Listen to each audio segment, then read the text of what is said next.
Who's out here having dinner? Who could it be? Whose toes are those? Who's that great ape right there? Sugriva. Is it dinner time? Is it dinner time? Oh, I think it is. I think it is. Oh, yeah.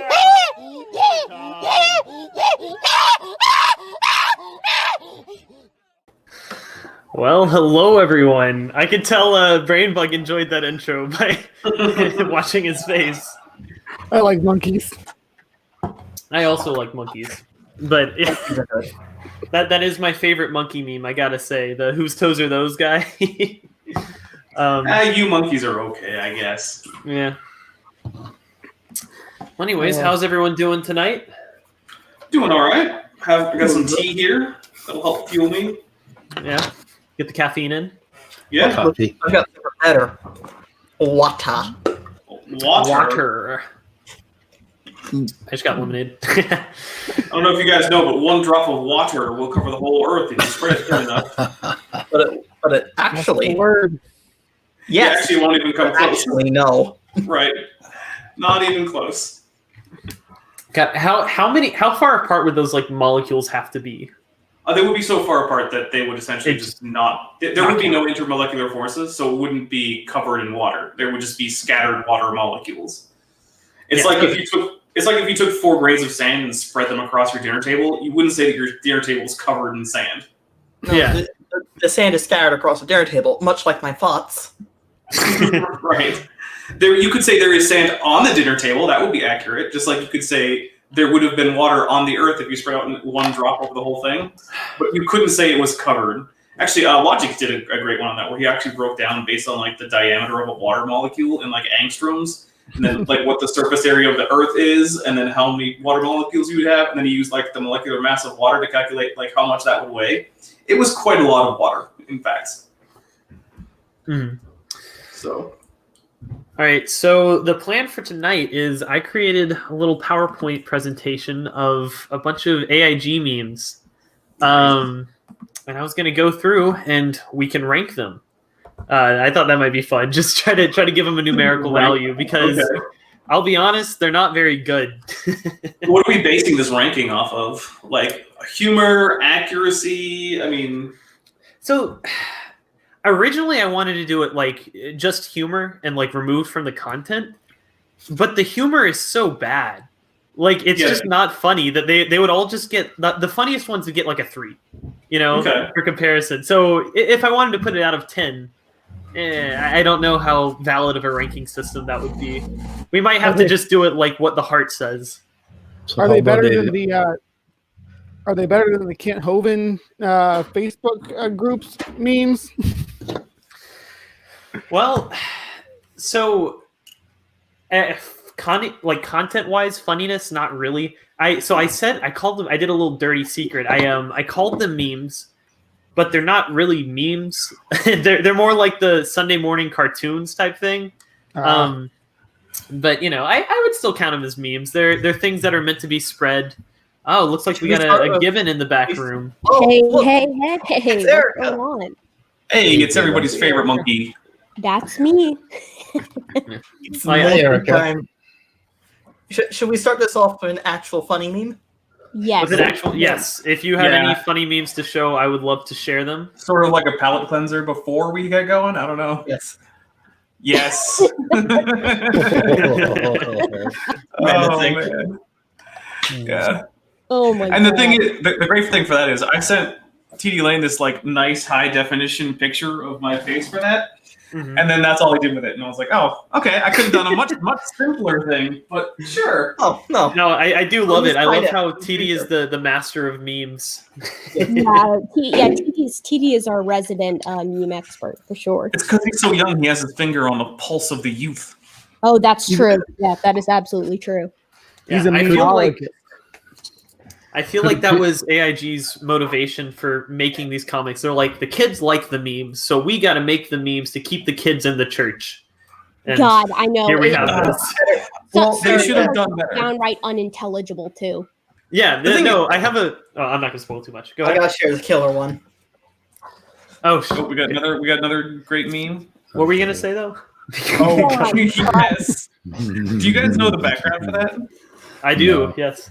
I don't. All right. Well, in case anyone doesn't, myself and Beethoven caught Kent using that word thot thought in one of his slides.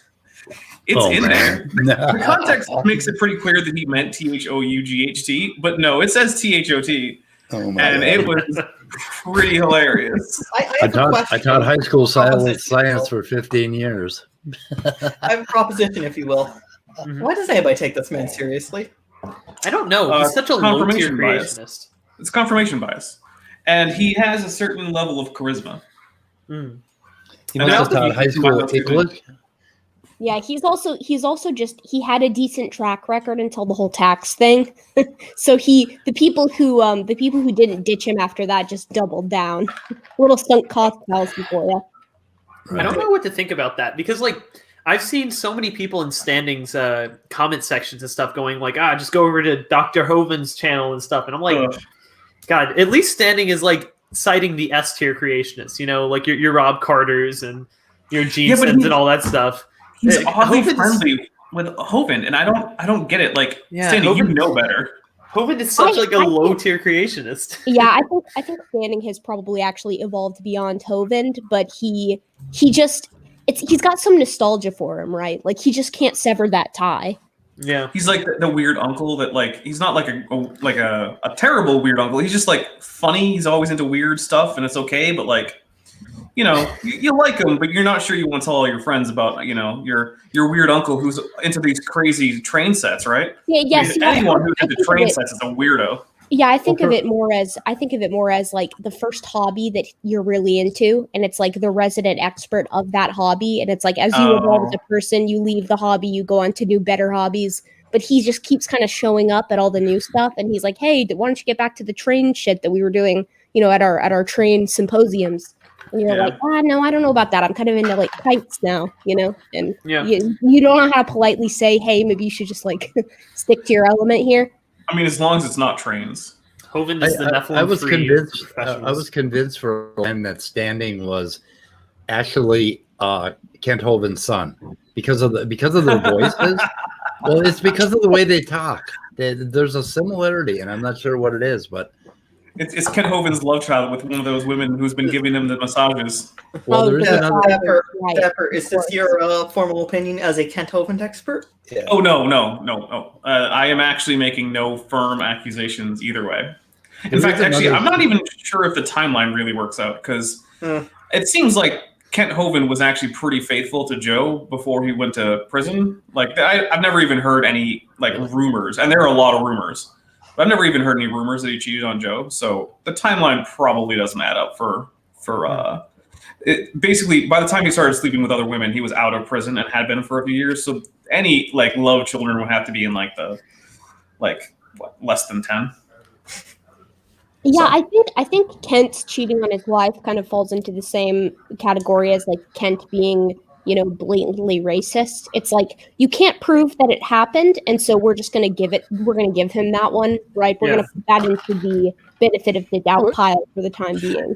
And hey, to be fair to Kent, he does tell a story about after he first moved down south, and he was driving people to church in a bus, and someone asked him why he was bringing black people to church, and he was offended that the question even came up.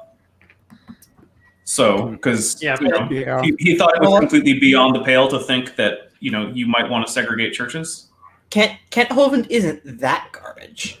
Right. There's a level that And- even he doesn't sink to, and it's actually thinking that people of different races should be segregated, and that certain people just aren't worth bringing to church. Well, He's yeah, not above. He's Kent too is surprisingly like chill on. I mean, I know he's definitely a homophobic fellow, but Mr. Batman, on the contrary, thinks that he's not above pointing.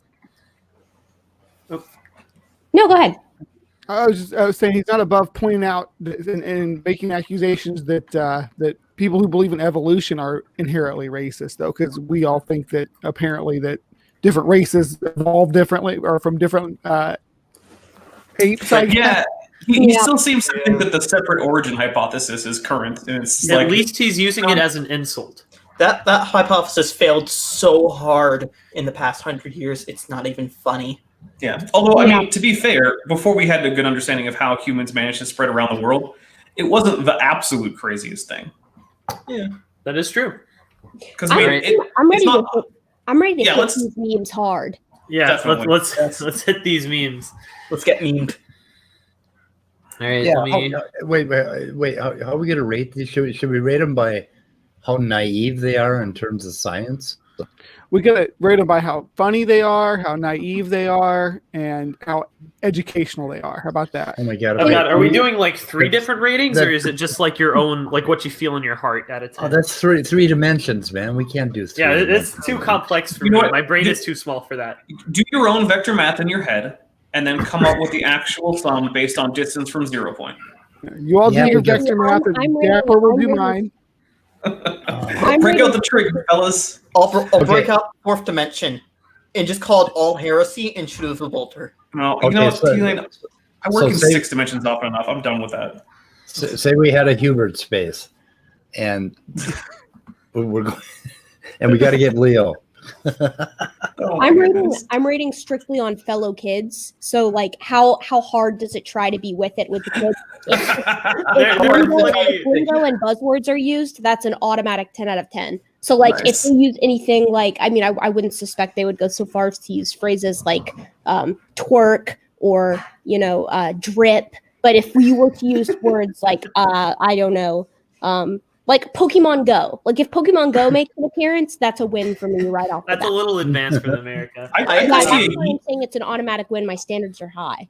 I could see Yeet coming up. That might come up. All I expect Honestly, no. is the The entire closest I slideshow. could get to a meme that's hip with the kids is a meme that someone was just repeating literally over and over again, because I guess that's what they thought the kids say, and I just thought that one was so not funny I didn't include it. So Oh, Walker, all I expect from this is just a slideshow of what is basically the "How does it do, fellow kids" meme. yeah, that's pretty close. And then there's some of them that are like very much like boomer memes, right? So it's just like shitting on the kids. Oh God.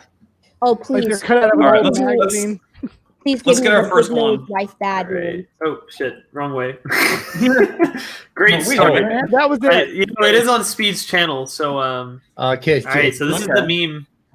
Hold This on is a the meme second. that started it all. Good. Can I just inject something here? So I found out my sister was giving all of your videos, Walker, you and Immutable, dislikes because she thought you were taking over my channel. So Wait, so did she not get like in the description of the video the other week when I said like this is the channel takeover or something? She thought it was like me actually hacking into. well, your channel. I think I'm not sure. I'm not sure if she gets humor like that, but she must have missed it. So I made her go and turn them all back to like. So Whoops. Yeah. Well, okay. Good. go ahead. Yeah, this what we're looking at right here is So the thing with this meme, I sort of explained it like briefly, but this is the meme that started it all, so to speak. I don't So get it. last year, I had to, for an assignment for like the intro college writing class that everyone has to take to like standardize writing across the school, that sort of thing. I had to write about a meme, and I was like, what the fuck? So I chose this one from Answers in Genesis because it was fairly easy to find a couple words about it. Oh my God. And that's how I found their cartoon section. It just hit me, and it's horrible. Yeah, no, it's awful. It's actually terrible. I tried to avoid most of the really bad ones because there's some on there that are just like, Jesus Christ, why would you put that up? yeah. Oh my Yeah, dude, God. 6 out of 10. This is a 6 out of 10 for me, mainly because I love how tone deaf it is. I think that you include a child wielding a firearm in any kind of cartoon, and all of a sudden you're elevating this to a level that is just so ridiculously beyond the pale for a comic. Okay. Yeah, so, But I have so to you give Yeah. it the edge score. How does our rating system work again? What the hell are we rating? I missed You just, something. you just do you, man. Just, Talk yeah, about just what it is. however you think. I mean, like, looked up this artist. He has some gold out here. So if there's no more by him, he's got all kinds of good stuff like this along this line. Yeah, no, What is it, John I Lefkow? kept most of the political Yeah, ones away. Good. Nobody likes those. So my thing is like, okay, the premise here is apparently that according to evolution, humans evolved from other primates, and apparently primates are just murderous monsters who go on intraspecific killing sprees for no reason. And we have a primatologist in training. Gutsick Gibbon, do primates typically just go on intraspecific killing sprees for no reason? No. Okay. Like, yeah, no, monkeys are mostly mischievous, but they're not particularly cruel for cruelty's sake. Okay, so the equivalent of this is generally not observed in yeah, most I mean we could talk for days about how it's just a bad representation of what animals and primates in general are just kind of like. I think I got from it that it was like a monkey see, monkey do. Like if you think you're a monkey, you're gonna act like one, right? And it's like, okay, like yeah, God forbid. Imagine if everyone acted like bonobos. Like what would how horrible society would be. Yeah, well, these I mean, it wouldn't be. 1960s. It would definitely be worse, but it also wouldn't just be rampant mass killings. Yeah, okay. So monkey see, monkey do. Well, How did you come up with 6, Erica? act like a monkey. You eat bugs off of other people. You'd hop around in trees. Steal a lot more food. You'd steal people's food. Like people don't do that already.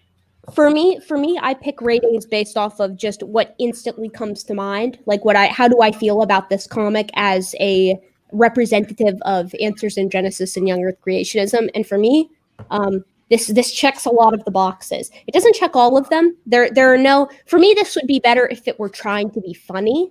So it loses those 4 points mainly because there's no fucking joke. Like, what's the joke? Where's the joke? See, Gutsick Gibbon, she's going for like the hipster rating on this one. I guess. It's like, how ironically do I enjoy this meme? The humor. That is how I'm rating it. I think that's a good way to go. Are we assuming this is a child then? Because it says Yes. the biblical quote says man, so I don't know. I think it's a kid, and my clue for that is the backwards turned baseball cap. Yeah, I think That's it's supposed to be like a teenager. It's a 15-year-old boy, so I Yeah. get that. Yeah. Because one of the things is they like to blame, especially school violence, on teaching evolution. Right. Um, Oh, Despite that's who it having is. No real justification for that. yeah. So my guess is that the idea you're supposed to get from this is a kid who's off to a high school. Yeah. So I got a 6 from Erica. Does anybody else have final scores coming in for it? I give it an F for just being really really tone deaf on the. So is that like a 1? Yeah, I will give it one lower rating for anything that's worse than this, but this is pretty low on my lore. So if I'm going for like accuracy in terms of just real world effects of teaching evolution, as well as even if evolution teaching worked the way that creationists thought it did, it would be like a 2. But if I'm going on like the Gutsick Gibbon version hipster style, I think it's kind of a 5. It's like, I get it, you're getting across the point, but it's like, I don't super like the art. It's not terrible. It's not funny at all. I don't know. It's just kind of eh. Should I say like a 3 for you or something? Yeah, maybe. Because, Okay. like, you know, I am carrying both in my head, sort of like the, to what degree am I ironically enjoying this? And then on the other hand, like, from a more like, what's actually being portrayed here? Does it make sense? I have both of those kind of in tension in my head right now. Mm-hmm. So, There's like, no I- humor here though. Yeah, no, Yeah. it's just not funny. I ironically enjoying it. No, Yeah. I'm gonna have to give it a 2 because Okay. I mean, it's close to the propaganda element and what they're trying to say. It's so stupid and naive that. But I don't know. I'm not sure. I still don't really understand the rating system. I guess we're kind of making up our own shit, right? Yeah, more or less. Correct. It's not like we're voting in the Academy Awards or anything, and no one cares about what we say about these things. Like the Yeah, Academy Awards doesn't use the same system. Well, And fair enough. The enjoyment scale, he gets a 2. So Okay. maybe And a BrainBug? 1.5. I'll give it a 4. I do like the fact 4. that they turned the baseball cap around and it made him a child. That's that's interesting direction. It's That so just true pisses though. me off. That's how they portray that. For me, I Sneakers, think the way I'm going about it is how you rate a movie that is supposed to be so bad that it's good. Mhm. So it's like, maybe that's a better way of explaining how I'm coming about it. So I have my expectations of what I think a creationist meme should look like. And this really checks a lot of the boxes. Oh So shit! Erica's one of those like The Room is 10 out of 10, and like Battlefield Earth is like a 3. Yes, that would, and for me, essentially yes. Hey Walker, Okay. I'm going with 7 then on that scale. So 7? Oh, shit. Was your original score a 2, right? it was because the thing pisses me off so much. But Okay. but if we're looking at how bad like tomatoes or whatever, We should probably that's how I'm standardize scoring that. it. Like, okay, actually, yeah. All right, let's standardize it right now to like a 10 is the worst you think it could get. Okay. All right. All right, this is So probably does that just eight like for me then. invert? Yeah, Oh, so okay. I'm Zombeaver has got to be a 10, right? Yes. Yeah. So that Have you seen forward to, Zombeaver? Yes. Oh my god. So wait, BrainBug, what was that? Does that switch Erica's rating down to a 4? No, I Six, think almost Erica. 50. No, mine stays a 6 because that's Yeah. how I was Okay. judging from the beginning. And so, Okay. BrainBug, does that change sticking yours? with a 4? You're still No, sticking with the no, 4, I'm so you could think it could get 6 times worse, or not like 6 times, but like 6 Yeah, points this worse. is. Yeah, this is. This is weak fairly- sauce for AIG. Yeah. Having seen all of their memes, I would agree. Although, like I said, I tried to avoid some of the. There's some that are just like straight up tasteless. Can I can have one Erica of those identify? included, but- Can Erica identify the species here for us before we move on, though? Oh I think yeah. I see a cartoon Epithecus. Well, That yeah. last The, one. the, the real problem with this is that it's showing all of them coexisting. So checkmate evolution. Oh. Air horns. Wait, so Dapper and Okay, TD, yeah. final scores? I'm so- so an 8. I guess if 8? we're going like how bad is it? Probably like a 5. It's just sort of middle of the road for me. It's like it's sort of like the most boring thing I expect. Like it doesn't make me laugh. It doesn't surprise me. On the other hand, it's kind of like whatever. Okay, so that brings it to a 35 out of 50, which isn't too bad, honestly. That's I also gave it a 5, by the way, because I think it's about average. Yeah. Oh god. So this one was one I actually thought was funny because the fish in it just look like they're in so much pain. Like the frogfish doesn't want to be alive here. And yet those are all real animals. They are. Although the mud skipper is missing that sort of like central fin that helps support them on land. So guys, work on your mud skipper anatomy. That they're bugs me a losing little points bit. for accuracy here. The although- frogfish looks good, though.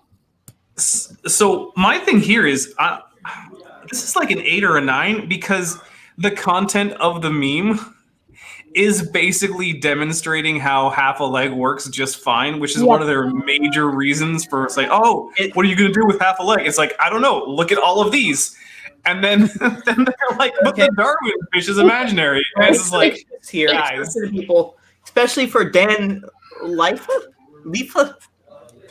Lithuania. Brain. You need to pull the cord on your brain several times and start vibrating, then put it back in your head. Got it? Got it. Don't put it in a jar. Very bad. See, for me, I think that this is very close to what I would produce if someone came up to me and was like, "I want you to think up the absolute most moronic creationist comic strip that you could do. Include the buzzwords, include the art style. Like you want all of the bells and whistles on it." And I would produce this piece. Make it self-defeating too. Yeah, it's the thing is that within it is its own misunderstanding, right? Like as Dapper said, right? It's showing precisely what it's trying to refute. Whoever said what's used in half a fin, essentially. Yeah, the half a leg is just like, well, I mean, ask any of these fish what good half a leg is, because they've all got half legs and they work just fine. Yeah, I'm going to give this one an 8. This is really close to what I love the using imagination. That's a Kent Hovind original. You can tell that like a piece of modern art, you can see where the influence comes from. Yeah. Although I will say, I like the art style on this. Like if I were to judge this on like artistic style, I'd probably get like an 8 or so, because even though there's a little bit of inaccuracy on the mud skipper, overall these are well drawn animals. They look identifiable, like I know what each one of these is. Can we appreciate too that in panel 3 it says copyright AiG 2010, Oh, shit. and then in panel 4 it says answersingenesis.org. Yeah, you just We got stole Dan my. Letha on there twice too. Yeah. Yep. What's that 259 for in the second panel? I don't know. Is that his 259th draft of the red-lipped batfish? I was going to go with an 8 until I saw that they actually copyrighted it, and I got to give it a 9 for that. So Okay. the copyright pushed me over the edge. Yeah, who tries to copyright a meme? Come on, guys. That's the whole point, is to get them to spread. Yeah, just all of this is like, okay, this is almost what like perfect creationist awful meme. I'll give it a 9. They all Okay. have the same copyright as well, which is funny. Oh, do they? Yeah. What is the point in that? Like, I don't know. really want to know. Dan Letha, on the off chance that you ever watch this, please email me. It's the.dapper.dino.yt@gmail.com. I know it's long, but whatever. Email me, because I want to know why you think it's a good idea to enforce copyright on something that's supposed to spread through the internet. Right. That almost pushes it to 10. I know. Almost. Okay. So I There's got a lack of self-awareness in this meme. I mean, they're saying, oh, okay, this fish with legs is imaginary, but here's 3 examples of them right next to it, and then it's a meme, so let's copyright it so we can contest it being spread around. Everything about this is so boomer, it's not even funny. And the top right one even has all 4 legs going. So amazing. what were you saying, this Speed, before you go? Oh, he had to mute himself. All right. So I know he said he wanted a 9. So does everyone have final scores? Erica, you said 8. Dapper, you said 8 as well, right? I'm zone 9. Yeah, it's probably an 8, although the copyright it makes me want to say 9, but I don't know.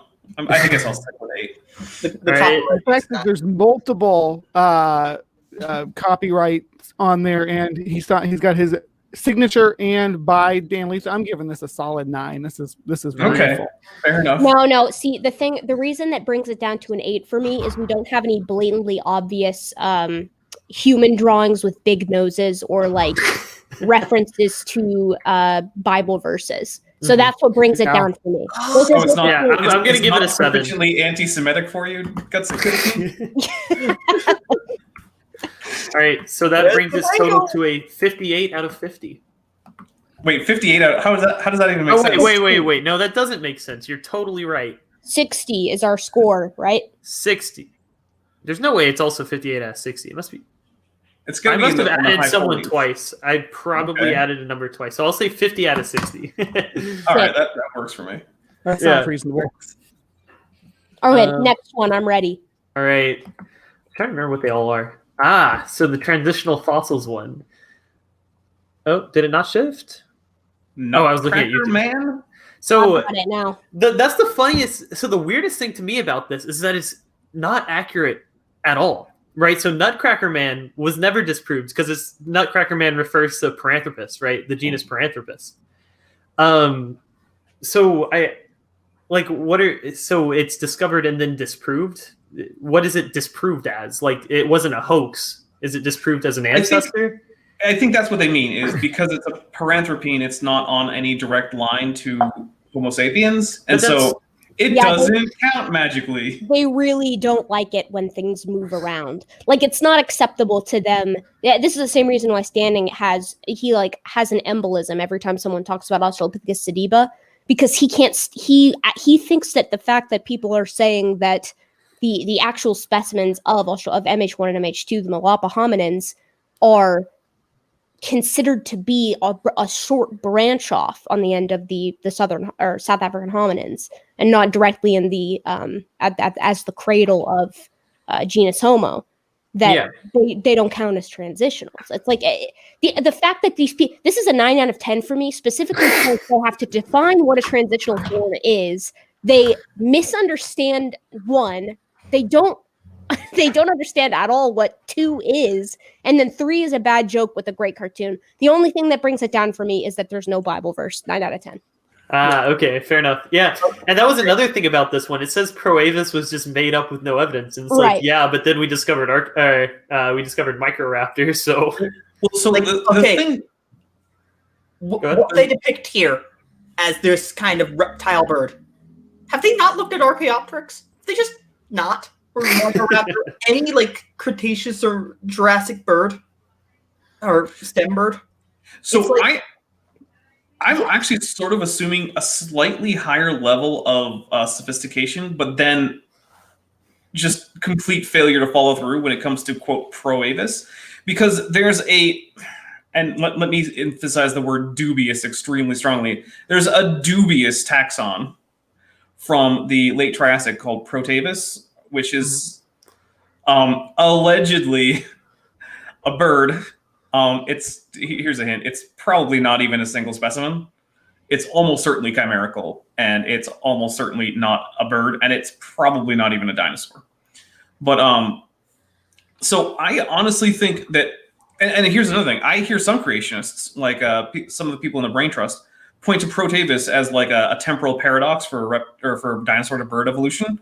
Mm-hmm. And to be fair, it would be pretty strange to see birds diverging in the Triassic when it doesn't seem like Coelurosaurs diverged from the rest of Tetanura until like into like the middle of the Jurassic. So like, yeah, it would be a little weird. But I've seen them tout this particular taxon as like, oh, look, you've got a temporal paradox. Birds couldn't have evolved from dinosaurs. Take that, evolution. And then I think Dan here is being like, oh, see, Protavis turns out to probably not even have been a thing. Haha, there's no evidence for it. It's like, okay, yeah, that's true. But it was never widely accepted, and it was definitely not the reason that anyone thought that birds evolved from reptiles. That was well established long before Protavis came around. Yeah, so Proavis was it was written in a book in like the early 1900s, like was it? First decade of 1900s. And Proavis was a prediction that the author made that was like something between Archaeopteryx and Coelophysis, right? So it was like a gliding bird, but wasn't, So it was like a hypothetical taxon? Okay. Yeah, it was a hypothetical basically taxon. a Microraptor? Yeah, Sort of basically a Microraptor. Like Alright. Tetrapteryx. And what year is this from? Because we had like Microraptor 1915 over 20 or years. something. Actually, Tetrapteryx is one of my favorite hypothetical taxa. Do you guys know about this? Yes, I do. Because it was just Microraptor. Well, I mean, basically, yeah. The idea was so one of the things that people have noticed for centuries about chickens, say, is that there's certain mutations which will turn the scales on their feet into feathers, and specifically, they're actually the same kind of feathers. Like they're a bit asymmetrical, so they're basically flight feathers. And so it was hypothesized that at some point birds went through a four-winged phase where they were using their hind and their front legs for generating lift. And then suddenly hind limb winged dinosaurs started getting found. Oh my goodness. It's almost like you can make testable predictions with evolution. Then, unlike Jensen, you can go out and test them and they turn out to be true. Yeah. So I looked it up. Proavis was a hypothetical taxa from 1906. So, okay. Yeah. I mean, there's nothing wrong with proposing a hypothetical taxon and saying, I bet we'll find this in the fossil record. Although I always find it a little bit weird to actually give it a name. Yeah. Like, it always seems a little bit presumptuous to give something a name that you haven't found yet. But that's sort of like the taxonomic traditionalist in me. It's a descriptor, though. I mean, Proavis, it just means, first bird. So it's not or early bird. Yes, for me, I think this gets a 9 because, 1, Nutcracker was never disproved. Yeah. 2, you could write in so many other taxa instead of Proavis, and then you would get something that hasn't been disproved and for which there's ample evidence. Yeah. And and I don't even the transitional maybe there is a creator. Like I'm gonna give you a hint here. This is AIG, right? Yes. Okay, AIG. There being a creator and evolution being true, not contradictory claims. Yep. Yeah. Well, and okay, so the first one where they said discovered and then disproved, they could have just put like Nebraska Man or Piltdown Man. Like they had an easy way out, but they just chose to not. Yeah, the fact that this fails on so many levels is why I'm giving it like a 9. And I think, like Erica said, it might have been a little bit better if there had been some like Random. Yeah, that doesn't really so apply. close to a perfect score. By the way, I've been browsing our guy what is it? Letha? Dan Letha, other yeah. some of his other comics. They are absolutely incredible. I have never seen anything like it. I'm holding my tongue. I hope we see some of them. No, later. it's insane. Yeah. It feels- So I was trying to pick the ones that were the funniest. Yeah, there are some that are straight up just like someone Awful. makes someone makes a statement and then it just explains the joke in like the description. It feels to me like Dan Latha or however you say his name. Sorry, Dan. Is sort of like the ultimate like boomer creationist cartoonist. Yes. We're looking at the amalgamation of every boomer and every creationist to create this kind of eldritch deity of creationism comics. I ironically quite like this meme actually because it has that faux Dr. Seuss feel to it. Okay. So what I'm getting, and it's such garbage. I kind of love it. So This is one of my favorites. 9. It's good. what I'm getting is that like maybe 40 years ago or something, like a few hundred creationist boomers got together and performed some ritual that combined their souls into one body, and out pops Dan Latha. Yeah, Dan Latha is unique. Okay. BrainBug, do you have a final score for it? I'm gonna say this one's a 6. I do gotta agree that Six. this, especially on the bird there, it's really Seussian the way that its face is. It's got the big round noses like Erica was talking about that we need to present quality cartoon satire, and the fact that they picked Nutcracker Man, which is just a thing that moved. They could have been Piltdown Man. I can't believe it's not Piltdown Man, honestly. Exactly. Or Nebraska Man. It's not butter either. So I thought I was going to be the contrarian here, but I'm giving it a 7 for pretty much the same reason. There's better tropes it could have hit. It didn't hit quite all the tropes. So that gives it a 40 out of 50 because I think Speed had to go take care of something. Okay. And I think I might be kind of biased because like Erica, I just searched him up and I got a whole bunch of his cartoons. He's got way more based panels out here that we can look at. That we hopefully we'll get some of them. Why is it so text dense? So this one I just pulled this one because I thought it was hilarious because you can tell this one was commissioned by Ken Ham to be like, hey, they think that we're not getting a lot of visitors here. Make sure that they know we're getting visitors. Dude, this one is just it's literally just a goddamn conversation. There's nothing funny about this, ironic or not. I know. Literally just. This is dark. No, I don't do ads. Die. No, I'm giving this a 1. There's no value to anyone in this. This You is think just I'm going to give this a 1? You're joking me. This is 0. well. Usually it's 1 to 10, so you don't get a 0 in there. But yeah, I'm giving this a 1 because I can't imagine. First of all, I think the guy in the blue shirt is supposed to be Ken Ham. Honestly, very dark. I think that's a fair Nah, chance. not enough sideburns. Well, I will raise my Fair. score if that's Ken Ham. Also, I don't think it is. I will actually give this a number if that is Ken Ham. Now I'm gonna be the contrarian here. I'll give this one a 4. I love the fact that Ken Ham specifically commissioned his artist, to create a comic to brag about his projected visitor numbers at the brand new Ark Encounter. That's And why I love love that this there's one. no punchline. There's no joke. That's why I love this one so much. This was like my favorite one on this list, pretty much. but there's also how badly off that projection was, like how inflated it was. I know. We've been getting, because now that they're paying the safety tax, which is what is it, like 50 cents a ticket or something, you can just divide the total take in dollars from that the county gets, which is public information. You just take that number, divide by 2, and suddenly you have how many people visited roughly. Because there's a few weird things like lifetime passes, you don't have to pay extra, and then there's like group deals occasionally. So it's a minimum, but like the maximum can't be that much higher. No. And like they're not even getting close to $1 million a year, like not even in a ballpark. Yeah. I need to correct my score. I'm actually going to give this a 2 because pride is a sin.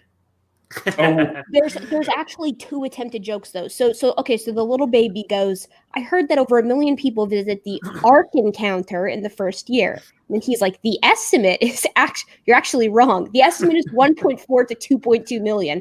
And he goes, wow, I can't wait to go and see it.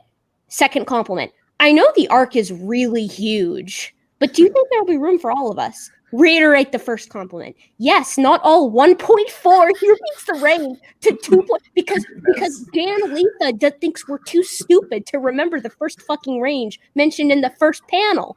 I want Yes, to pretend 1.4 to 2.2 million people are going to be in the Ark at the same time. I cannot help too but think that this is a reference to the Bill Nye Ken Ham debate, where Bill Nye was like, "There's just not enough room on that goddamn Ark."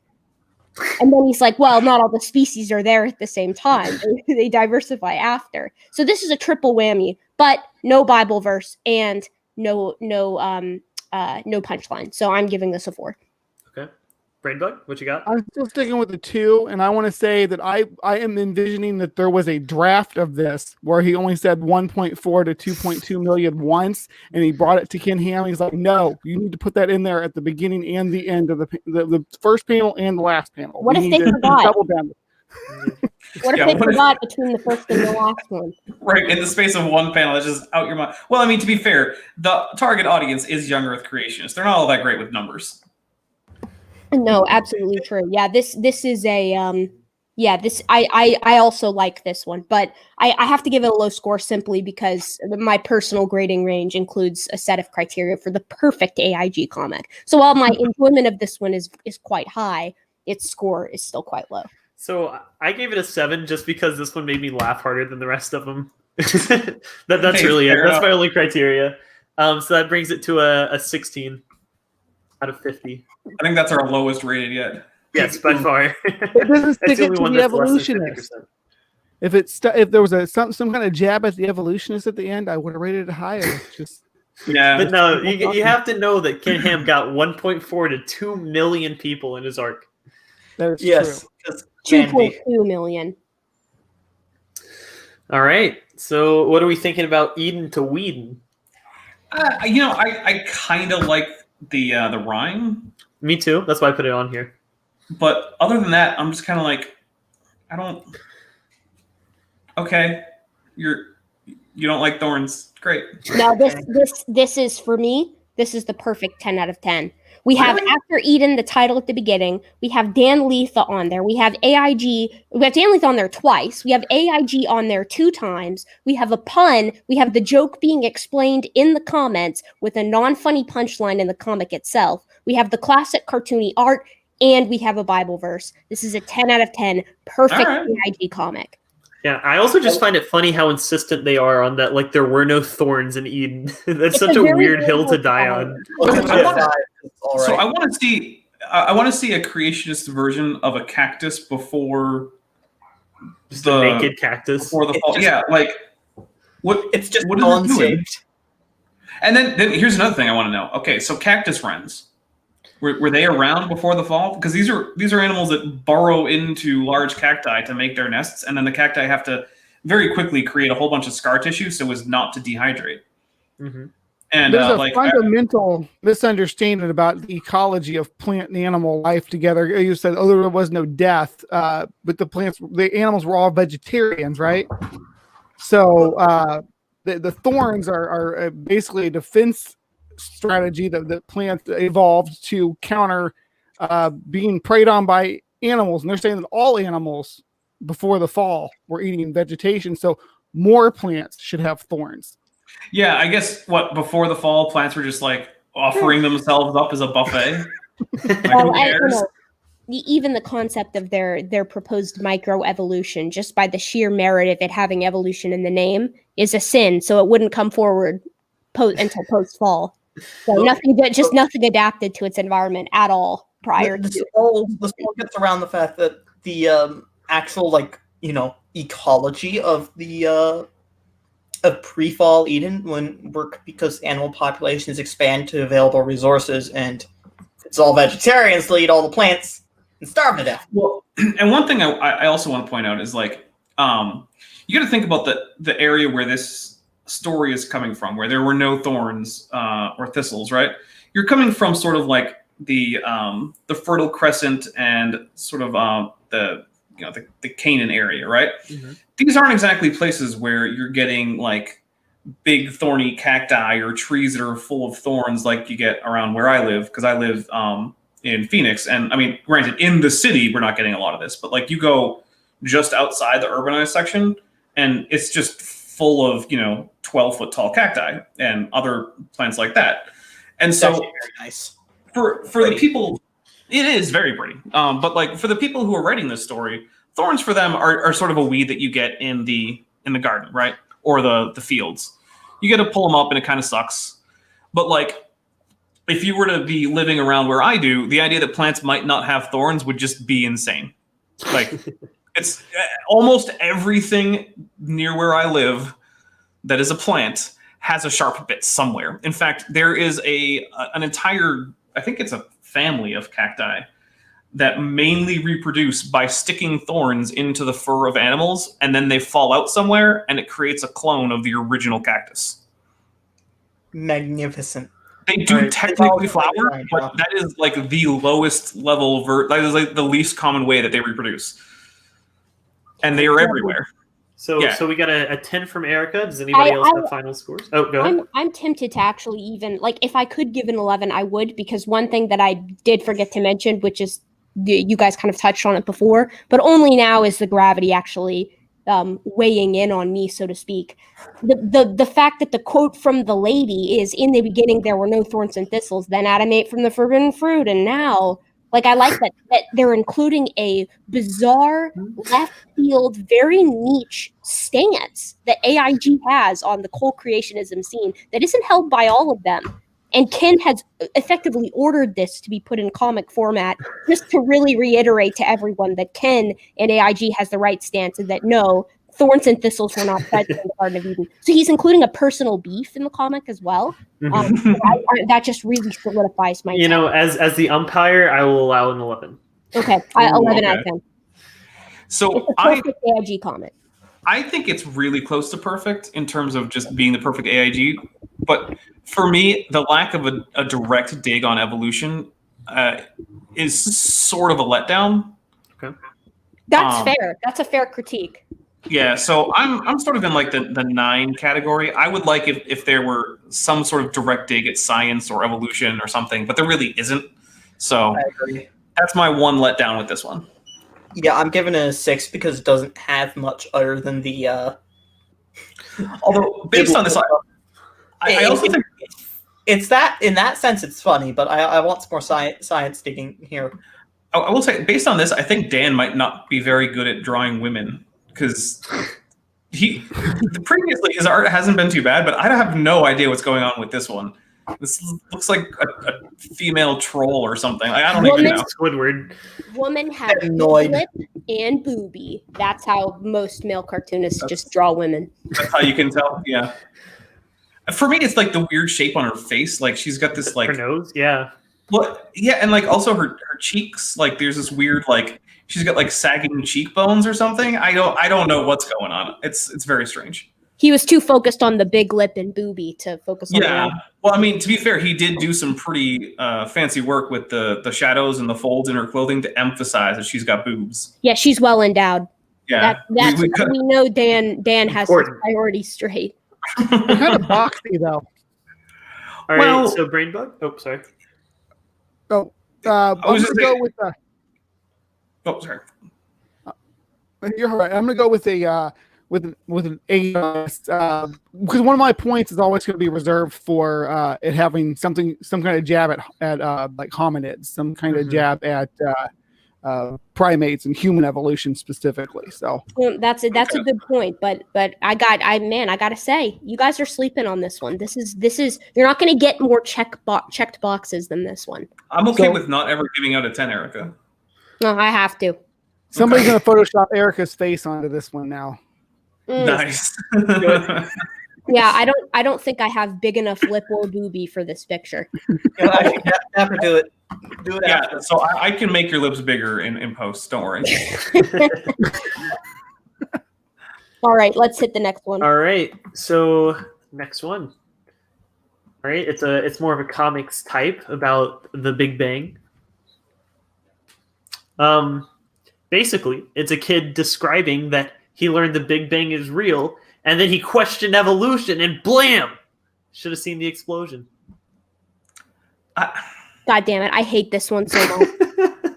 It doesn't fit the rest of his art style either. That was a weird It one. looks like Family Guy. The little girl, especially at the top. She Yeah. looks like she's off Family Guy. It does look like Family Yeah, she's got that sort of pointy nose thing going on.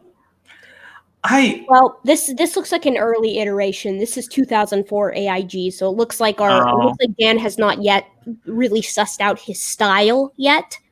He's still borrowing from big inspirations.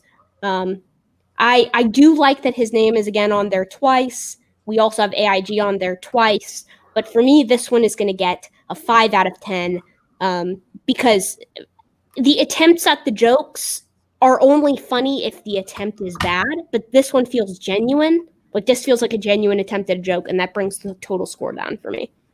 Yeah. This is a mix for me because for one, it has a joke in it that has a delivery.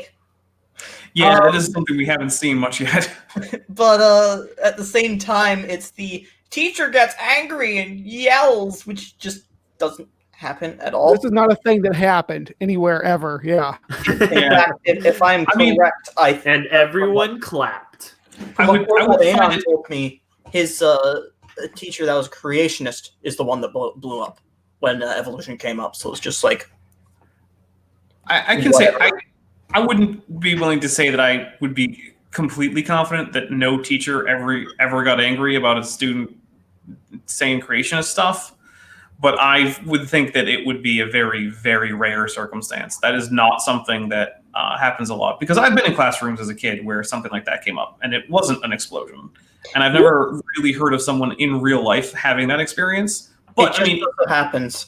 In the wide, wide world of the entire planet Earth, has it ever happened? Yeah, probably. This feels very much like the plot of God's Not Dead 2, A Light in the Darkness. Is that what Speaking, though, a I teacher can't having an outburst in class isn't a good way for them to keep their job. No, it's not. Yeah. You know what? Maybe it happened in like the Soviet Union. Yeah. I mean, Oh yeah, and then they got sent to the gulag. The student, not the teacher. Okay. At the end, I've just because I've been browsing the Dan Letha content on the side as well, I found what I actually think is the perfect AiG comic, superseding the previous one that I would love to show at the end if Walker has not included it. Yeah, Okay. yeah. So I will get the scores for this one, and then I'll move on to the next one. Yep, 5 for me. All right. I'm gonna go with. I'm debating whether or not it's above or below a 5. I'm gonna say above. It gets a 6. 6.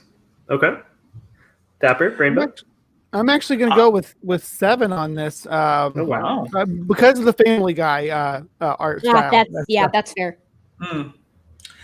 I'm thinking a 6 because in terms of like there's no Bible verse, there's no particular dig at any like fossils or anything. But on the other hand, I appreciate that there's actually an attempt at a joke. Like there's a setup and a punchline. It's not great, but it exists, which is a cut above a lot that we've seen. So that's minimum effort. I agree. Yeah, good on you, Dan. I'm gonna give it a 6 because there's some of the stuff that I like in terms of like just cringy AiG memes, like AiG has to have their copyright on it and their website, and Dan Letha has to be in there twice for some reason, and like it says after Eden, but like it has nothing in particular to do with Eden. But I guess other than the fact that like it presumably takes place after the fall, which all of these have, I guess. So like I'm wondering if that wasn't the name of the comic strip before back in 2004. So the thing is, he has 3 comic series on AiG. So there's After Eden, Creation Wise, and like Creation Truths or something like that.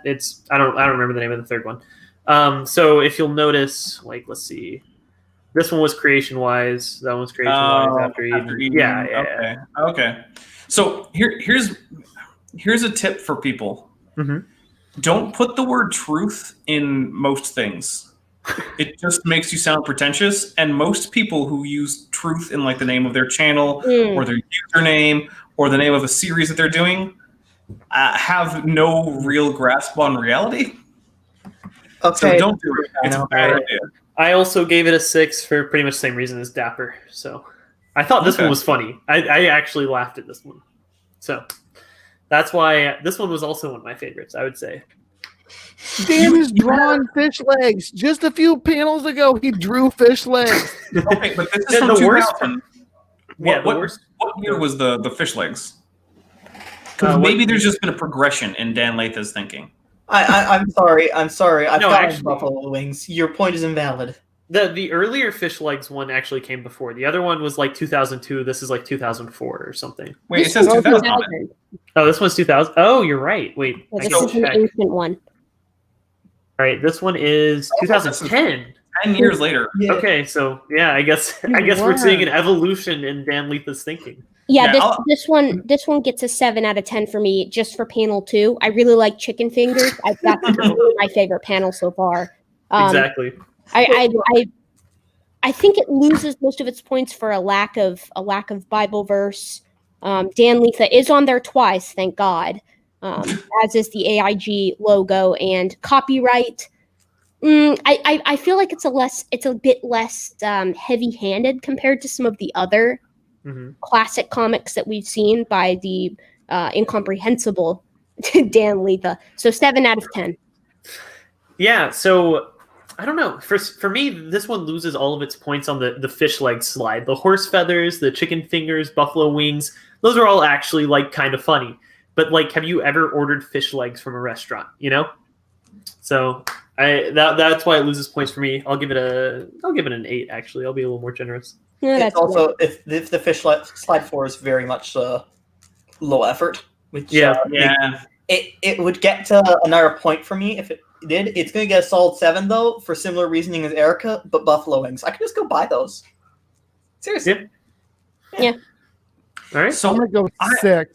Oh, sorry. Go ahead. no, go ahead. No, you already got your 6 out. And I agree that it's panel 4 that drags the score down because they could have put like a Tdlane or something in there. Yep. Walking something along those lines would have made it better. But the chicken's great, and I like the horse too. So Yeah. the buffalo's kind of meh, but the chicken. You know, as any artist knows, drawing hands is really one of the greatest challenges of the modern day. So the fact that he managed to create something that is even in 2000, year 2000, Dan Letha, he's just coming into his own, and these things do resemble hands. So credit where credit is due. Yeah, fair enough.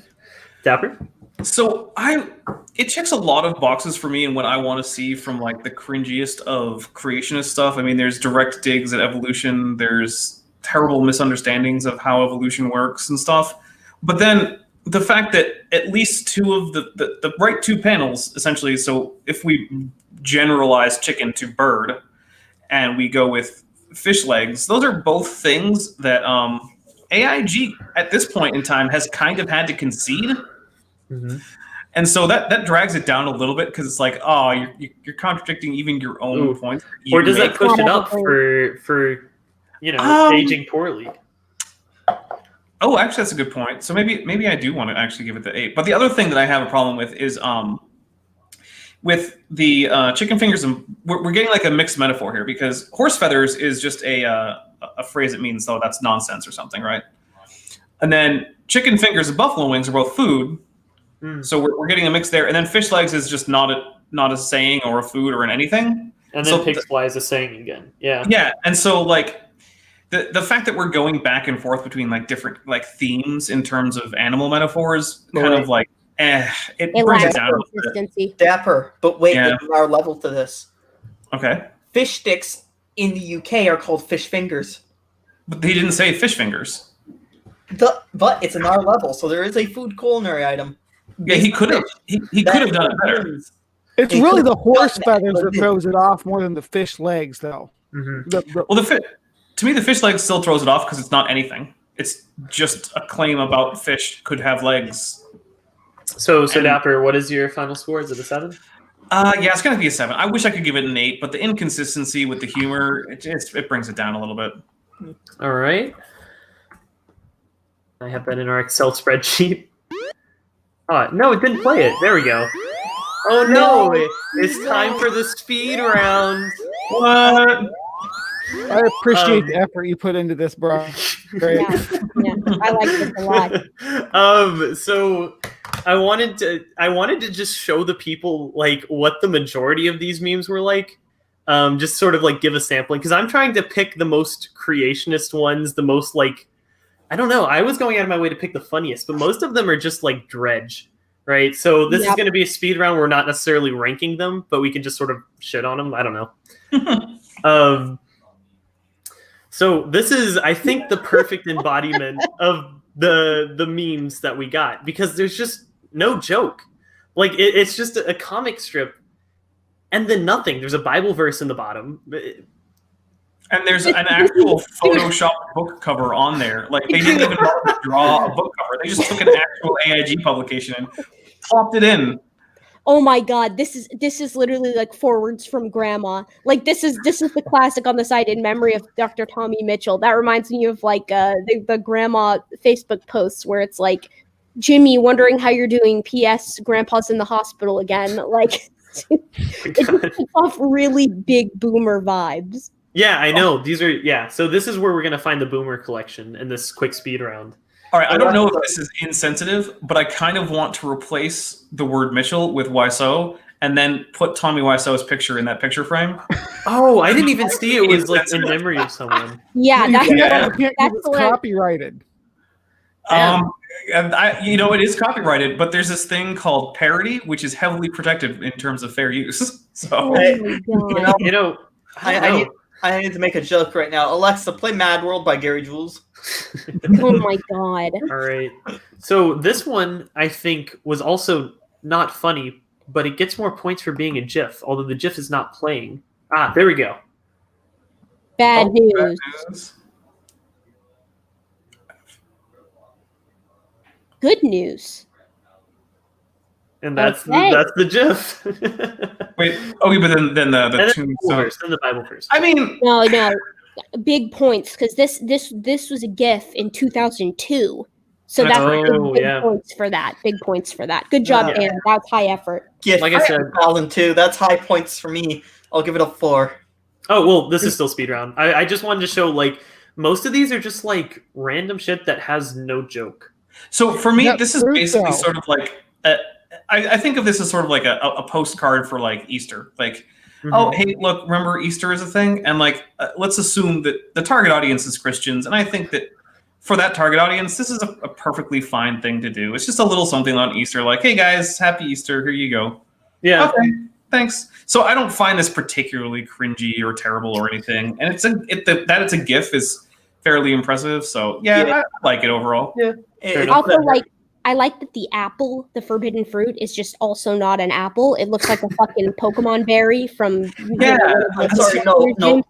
Painted grenade. That's what that is. It does kind of look like a purple grenade with a chunk taken out of it. Yeah, I'm a big fan of that. And this is the peak boomer meme, in my opinion. Just because my goodness. I don't know why it's on AiG. Okay. This is 10 out of 10. Yeah, this boomer. Okay.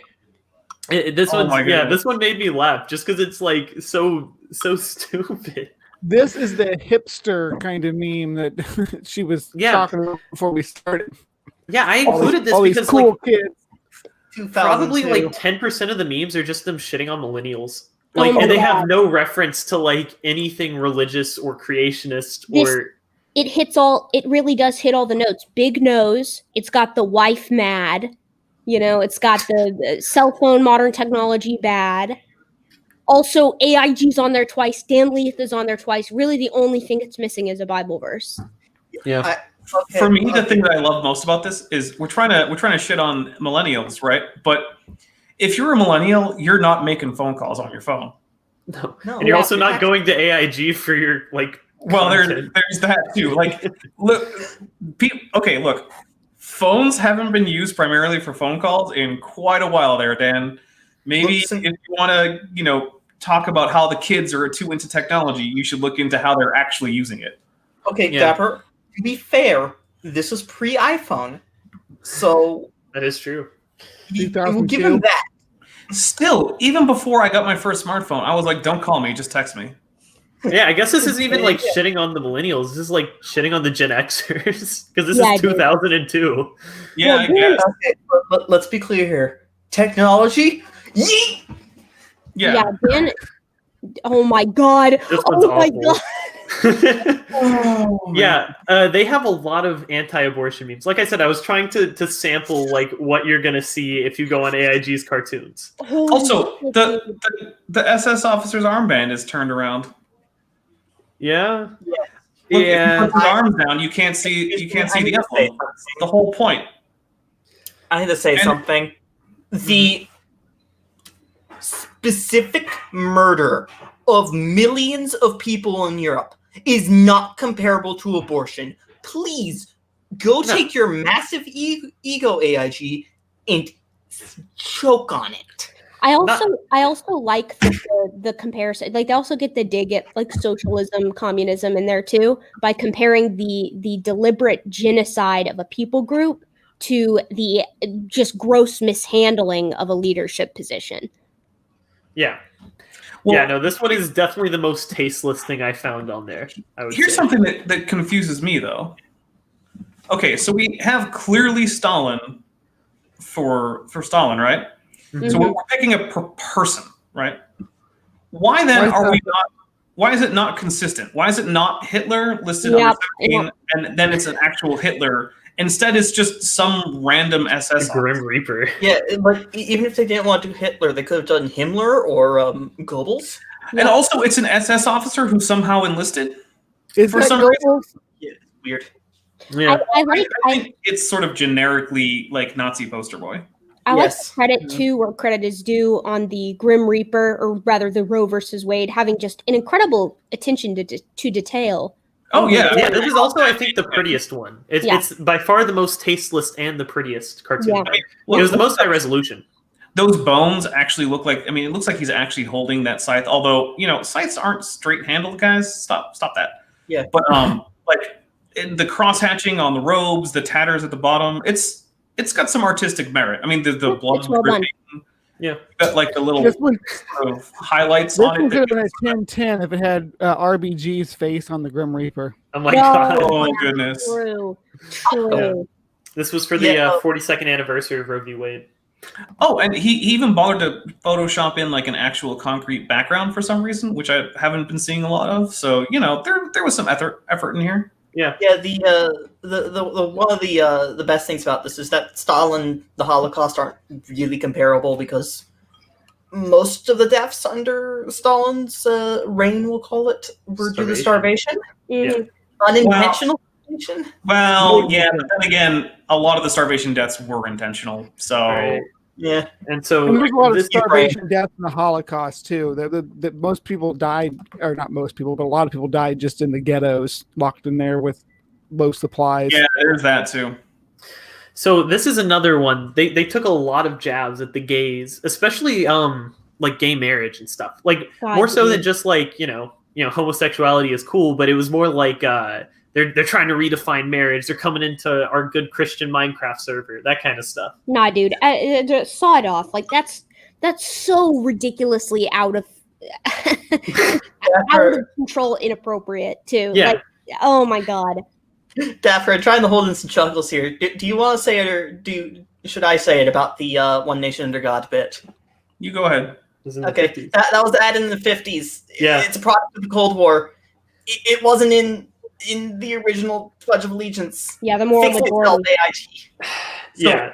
Here's one thing I will give it a little bit of props for. If this had been a chick track, then the news anchor would have been clearly Jewish, but he's not. So what's the point for not going full anti-Semite?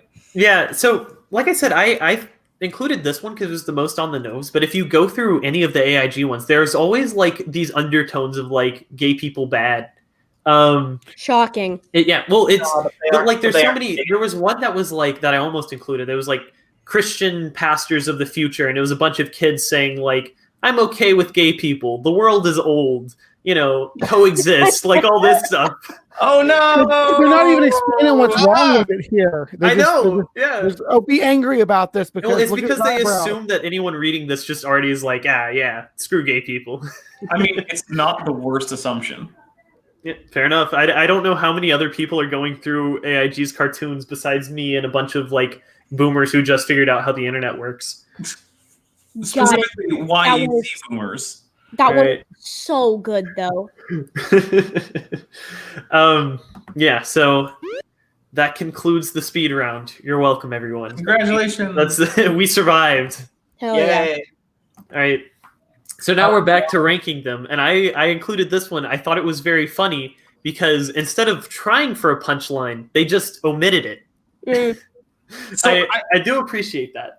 I actually appreciate this, and this is sort of on a meta level for me because when I was in the Navy, we had all these technical manuals, and if for some reason a page had to not have anything on it, like maybe like there was something on one page on like the page, but the over page there just wasn't anything, and so like maybe it was the last thing in the book, right? It would always have printed on it, "This page intentionally left blank," which of course isn't true because you wrote "this page intentionally left blank," meaning the page isn't blank anymore.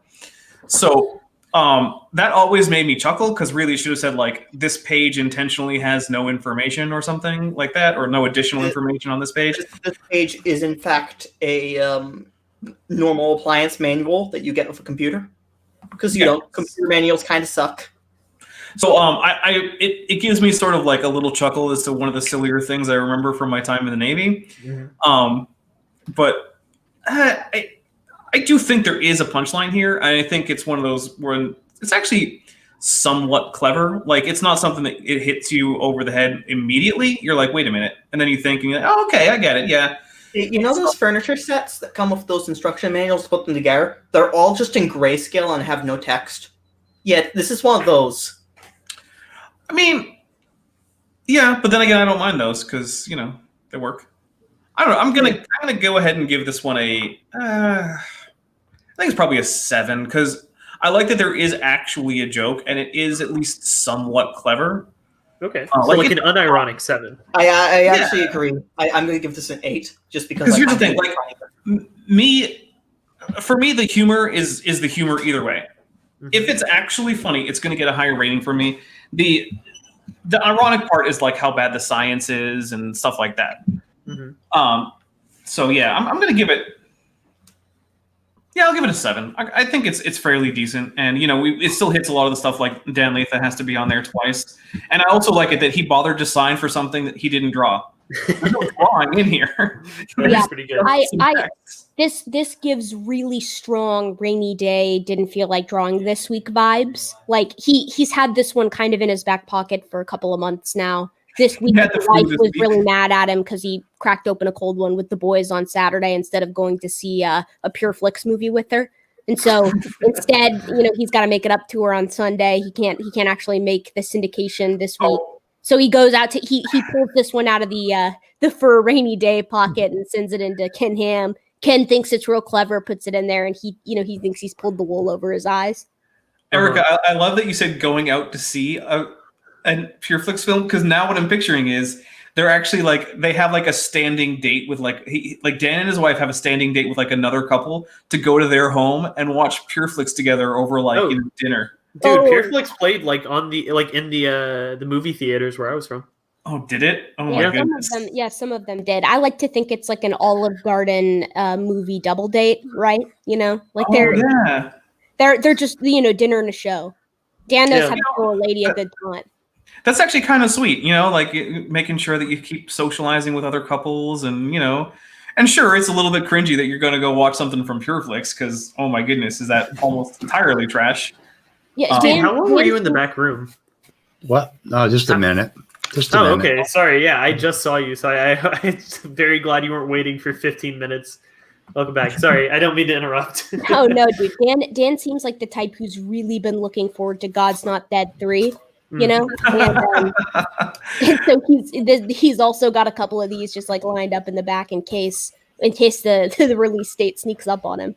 You think Dan has like a framed Kevin Sorbo headshot in his house? 100%. I bet Dan has sent a couple of his comics to Kevin before just to see what he thinks. maybe he's tossed a couple of like screenplays at him. Hey Kevin, just thought you might want to see this. Maybe you could let your producers know. I don't know, just something I'll put together. Dan has an entire storyboard for a movie starring Kevin Sorbo, and all of them are all the characters are very cartoony except Kevin Sorbo, who's rendered in near photorealistic detail. Yeah. It's just Kevin Sorbo like fighting robot zombie Ruth Bader Ginsburg.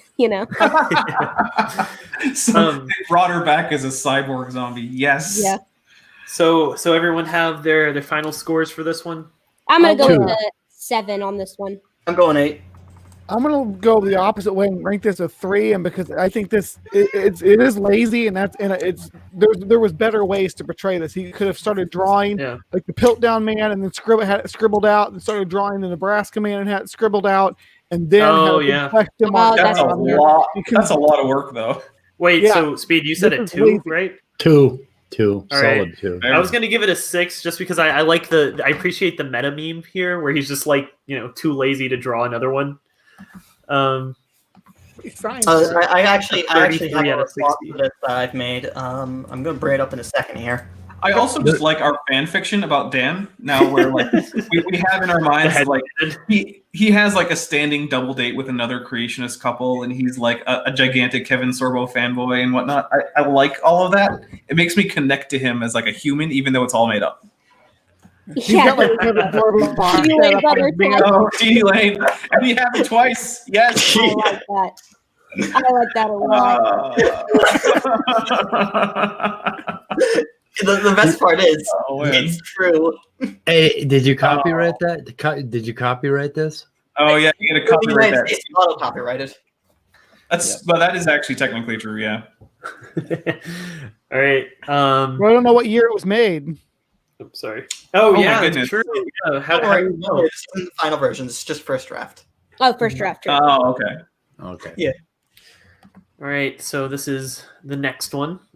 It's so dense. Why? Oh, that's not how you do it. I can skip this one if y'all nominate to skip it. No, I'm gonna read it. I'm gonna read it. Yeah. Basically, he's just saying like it's basically the teleological argument in comic form, and he's like, "Oh, but we're in the Goldilocks zone," and I included this because we talked about it on Dapper stream the other night. Yeah, the fact that you exist in a place that's capable of hosting observers should not be a surprise to you. Yeah. This one gets a 4 out of 10. It's bloated. Yeah. I'm gonna give it a 3 out of 10 because it's just there's too much text, as said, bloated. Right. But also it's just kind of stupid because hey, in the too cold zone, all you need is more CO2. It does have the Bible verse though. The Bible verse where they talk about God putting Earth in the Goldilocks zone, but at the perfect distance between the sun and not the sun. And so yeah, I think I'm also giving it a 3. It's even though there is the Bible verse there. One, I don't think we have a second Dan Letha anywhere. I don't even see. Is there even we literally have one Dan Letha. Yeah, so that's a disappointment. And it's minus full 6 points is for the one Dan Letha. And it's so bloated. Like it's like just a wall of text. And it's like, look, dude, you're making a cartoon. Do not shove a wall of text. If I have to read for more than 10 seconds, you're doing it wrong. Yeah. It's not very good at being a meme. I think it's pretty, so I'll give it a 4, but it's not very funny. Should we also know that the Goldilocks zone depends on the planet? Not the planet. The sun. The star. Basically. It's like it's different. It's different depending on the star, because our star isn't like every star is like our star. I don't know that Dan would actually like contest that though. Yeah. I think he only cared about the sun because that's where he lives. There doesn't need to be any text at all on the top panel. We didn't need to hear all that. The top panel should have been blank with just the graphic and then the conversation the two people are having below. That would have been golden right there. Also, it's a little bit weird that it looks like he's using a photo of Mars and then a cartoon Earth and then a photo of like the Venus false color topographic of Venus without the clouds. And like it's very inconsistent on that top. Yeah, panel. and the sun is kind of a realistic texture compared to it's like kind of, the rest of it. The sun is bullshit. And it really. It's better than the Earth. All right, so BrainBug and Speed, y'all have final comments? I would have given this a 7 if they had put God's finger touching the sun and going like, ouch. What do you do? But I'm going to go with a 3. 3. I think this might be our lowest one so far, BrainBug. Yeah, I'm going 3 as well. If it would be a 7 if it didn't have that text at the top. All right, it's a 20 out of 60. Not very good. Let There Be Truth is not also a great title. Bad. Yeah. Oh goodness. So- Again, with the truth thing, stop calling things. According to the Wikipedia for the Goldilocks zone, the circumstellar habitable zone is 0.38 to 10 astronomical units. An astronomical unit is 93 million miles, or for you Euro scum, 150 million kilometers. They're just wrong. It's portrayed very narrowly on there too. Yeah, but like Mars is easily within it. On the more conservative, like, okay, let's not go 10 because that's a bit extreme. And 0.38 is very conservative. So let's say just middle of the road, 5 astronomical units. Okay, Mars is still in it. All right, so So I find this one funny because of the inflation kink T-Rex. Haha. Ooh, I really do Very like nice. that. Yeah. Although I will say the word naturalism is a pain in the butt to read, so that brings it down a little bit. It is true. I had to like zoom in on that just to see what it was saying. Yeah, so that gets it a little bit low, but so it's got dinosaurs. I appreciate that. I like that they're coming out of the Bible because of this imagined presence of dinosaurs in the Bible other than birds. Because, like, I mean, you read through the Bible, and Stegosaurus is so clearly described somewhere in it.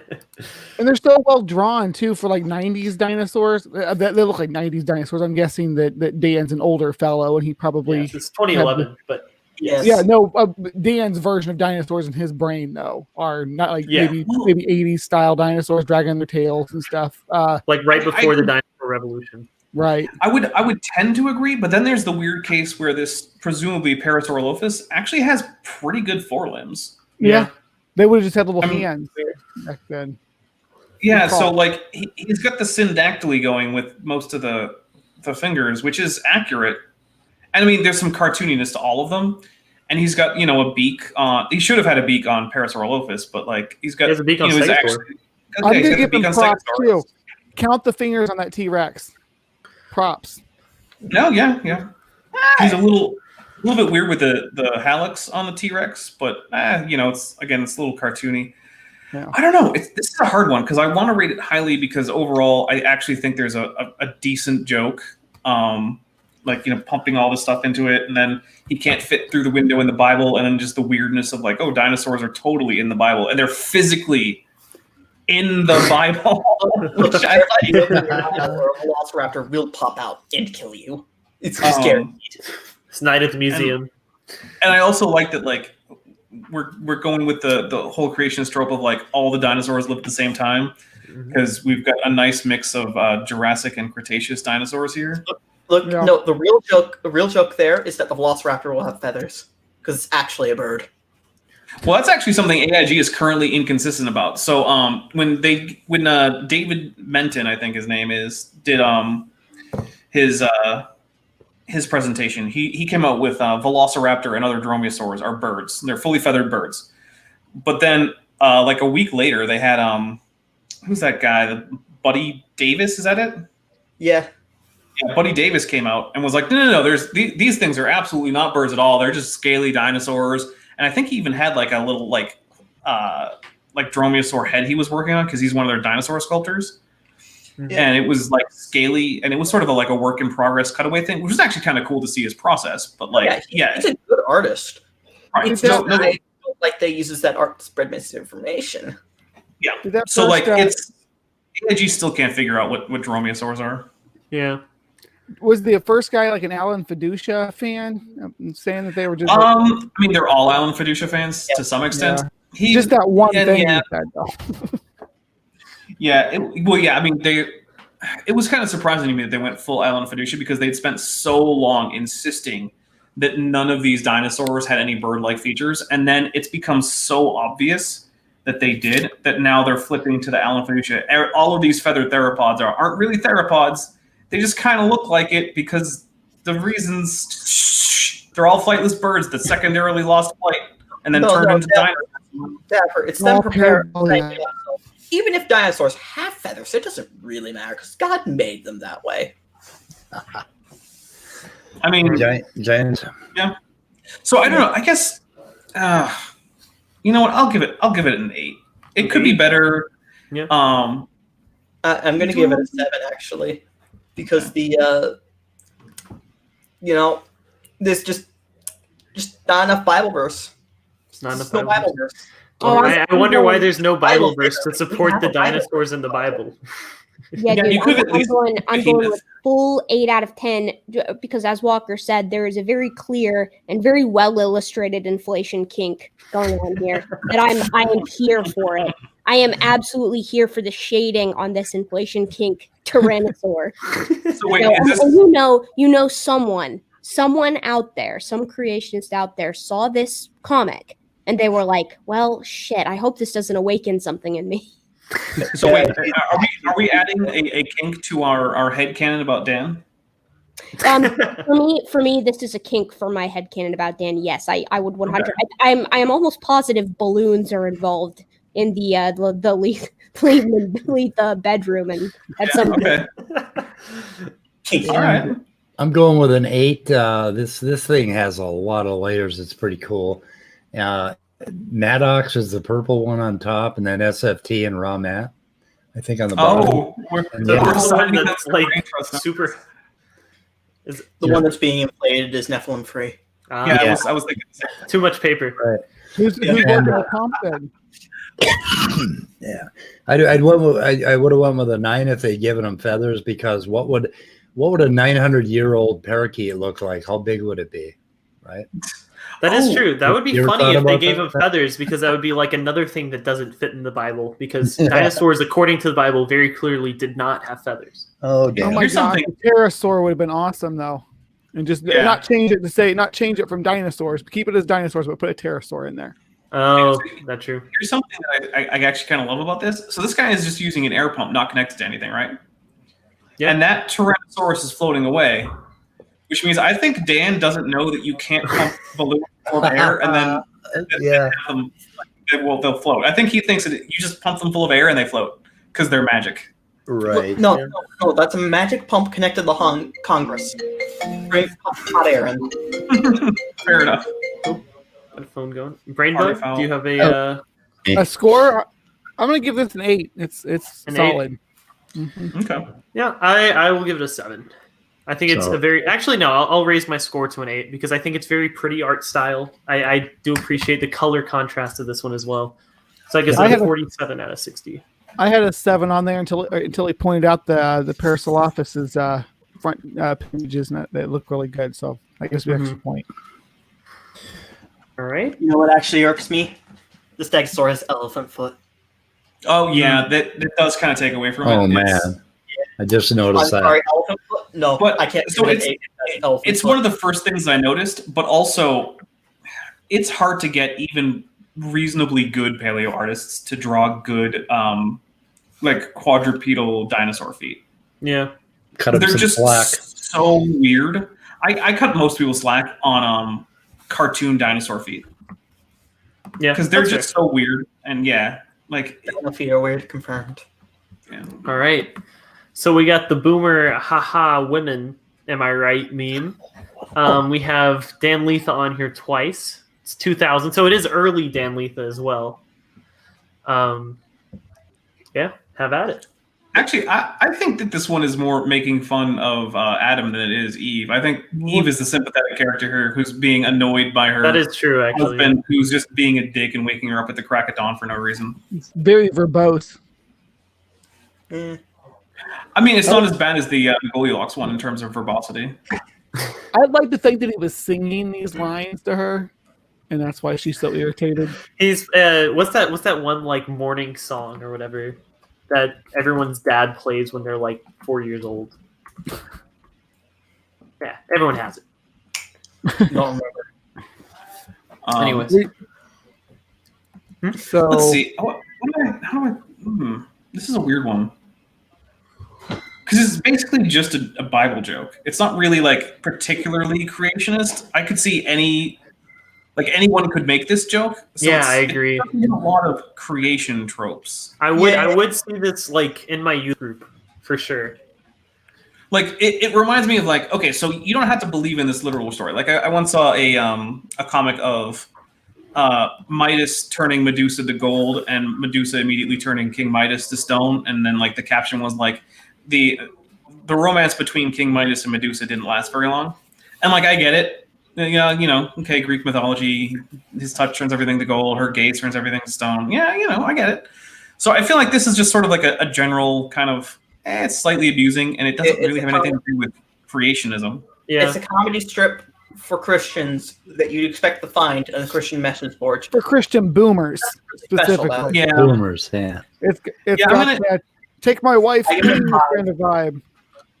I'm gonna give it a 3 because like I appreciate that there's a little bit of amusement to be had, but in terms of like how does this fit in with like creationist memes? What do I want to get from a cringy creationist meme? There's almost nothing from it that I want from a cringy creationist meme. that is fair. I Alright, could any see other- this being in like a newspaper though, like a regular newspaper. I could see this. Yeah, Yeah. well, if I were rating it just on how good it is as a comic, it would go up higher. But I'm trying to say like as a creationist meme, it's barely one. Yeah, that's why I sort of describe these as like the Sunday morning cartoons more than anything. Like a lot of these feel almost like Garfield strip with like weird theocratic vibes. This Yeah. one doesn't necessarily have the theocratic vibes as much as Actually, I'm gonna give it a 5 because according to general view of Genesis, they didn't make clothes, and B, they're white. Well, this says after Eden, so maybe this is this is after they left. Although the white, yeah. Good point. yeah. I'm gonna give it 6 specifically because the Adam looks like Bob Ross. I like that. I look at from one point. They have curly hair. That's why they have a 5. Well, I also kind of like that. Not only does Eve have curly hair, but like it looks like she has bedhead. Like we went to a lot of trouble to emphasize that she is tired and does not want to be up right now, and I appreciate that effort. Yeah, Alright. I'm gonna go with a 5. I just don't think there's a lot that's special about this one. I'm with you guys. I like that Dan Letha's on there twice. I like the Answers in Genesis is on there twice. This is clearly strip number 9 for After Eden, which means that we're dealing with early Dan Letha, and it feels like there's quite a bit of effort put in for early Dan Letha. But other than that, nothing particularly tropey for a creationist meme. So 5. Yeah. Going with a 1. A 1. This thing tears itself in half in so many different ways. It's like he was trying to say something, but he never quite said it. And I'm like, Yeah, he did take a while to get to that joke, huh? and it's like, what? It's like, this is ridiculous. And, Yeah. and the depiction of Eve, just more misogynist bullshit as far as I'm concerned. I don't know. Yeah, I'll give it a 4. I think I appreciate the attempt at a joke. So that brings it to a 24 out of 60.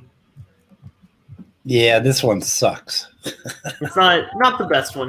Not Dan Letha's best work. Quick question: should the next one be the last one? I can make the next one the last one. I'll skip this one. I just wanted to include this one because the blobfish. They all look like they want to die once again. Hey guys, that's not what blobfish look like. I got a bail for the evening. Good night, everyone. All right. Thanks. Absolutely. Yeah, Yeah. I did. Have a good night, Speed.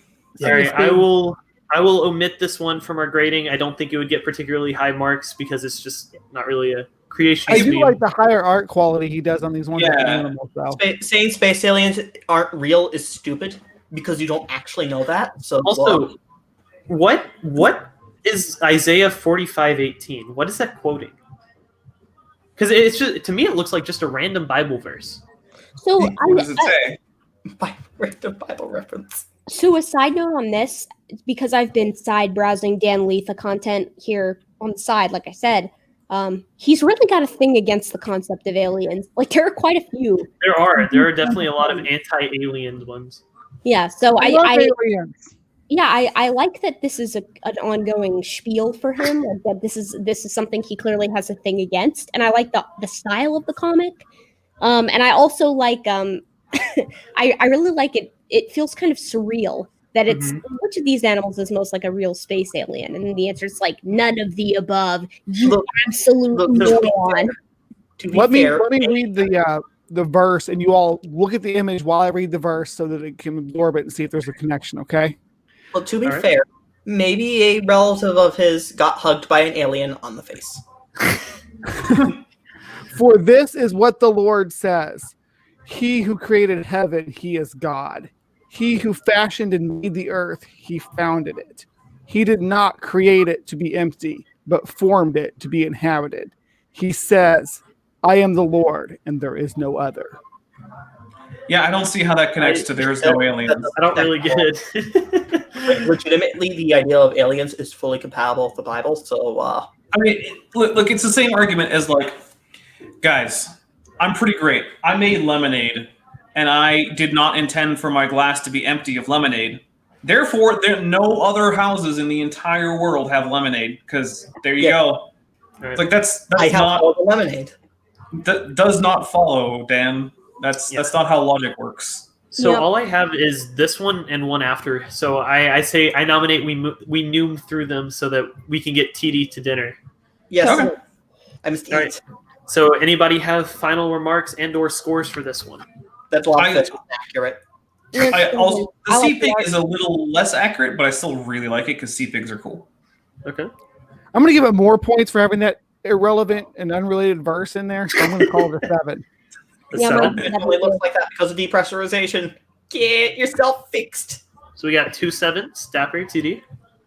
I'm gonna give it a 7 actually. You know, I was leaning towards 6, but the irrelevant Bible verse probably pushes it to a 7. Yeah, irrelevant Bible verse is what pushes it. Yeah. Yeah, I'll just also give it a 7 because I don't feel like thinking for myself right now. Fair enough. Yes. 35. Jump on the bandwagon. I love that eye. Yeah. It's so creepy. Oh, shit. I mean, it's an eye, so yeah.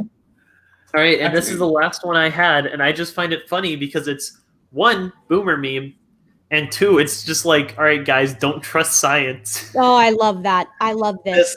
This is perfect.